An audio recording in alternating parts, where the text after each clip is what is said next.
Hey everybody, Peter Zeihan here, coming to you from cloudy Colorado. Today we're going to talk about this horrible smoke that is hitting most of the country. Basically, if you are east of the Front Range, you're experiencing it in some way, with particularly dense clusters in places like the American Northeast. I hate to say it, folks, but this is just going to be the beginning of a very, very, very long summer of low air quality. We've got three things happening at the same time which have never happened together before. The first, which is something that happens every few years, is we've got forest fires in northern Alberta and northeastern British Columbia, which is generating a significant amount of smoke that is currently hitting the Great Plains in the Midwest. Second, and this is something that happens very rarely, we're getting extensive fires in both Quebec and in Canada's maritime provinces, which is generating most of the smoke that is hitting the American Northeast. And then third, something we get every year, is we're at that part of the season where the Mexicans are doing a slash and burn preparation for certain types of fields. So we've got more smoke coming up from the south, which is primarily hitting Texas right now.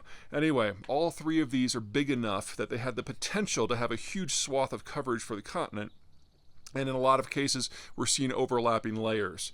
Now, smoke and fires do not automatically translate into poor air quality because it really matters what the elevation is. Oftentimes, a few days after the smoke leaves the source of the fire, it drifts up, and when it does that, it still makes the skies kind of crappy, but you're not dealing with those PMI issues.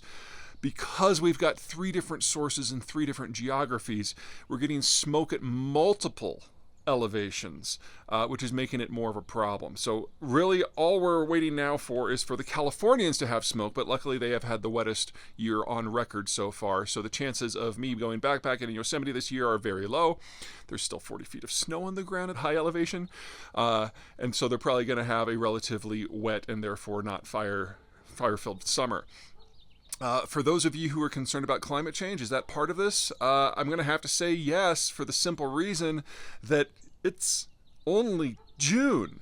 And the Albertan and the Quebec fires, started in May. We've never had wildfires on this scale this early in the season, which means barring some really atypical summer precipitation in the Great White North, we're going to be dealing with this smoke and these fires all through June and July and August and September until we get snow.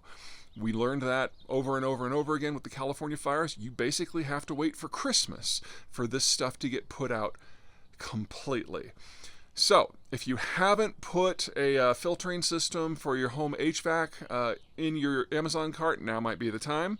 If you're living in an apartment or you don't have a traditional HVAC system, there are a number of models of standalone air filters. You might want to consider investing in those because this is going to be kind of a crappy summer if you are east of the Front Range. I can see the smoke from my neighborhood, but luckily the mountains are providing enough of a bulwark that I'm okay here. Of course, I am going to Canada here in a few hours, and then all bets are off. All right, that's it from me. You guys take care. Stay safe.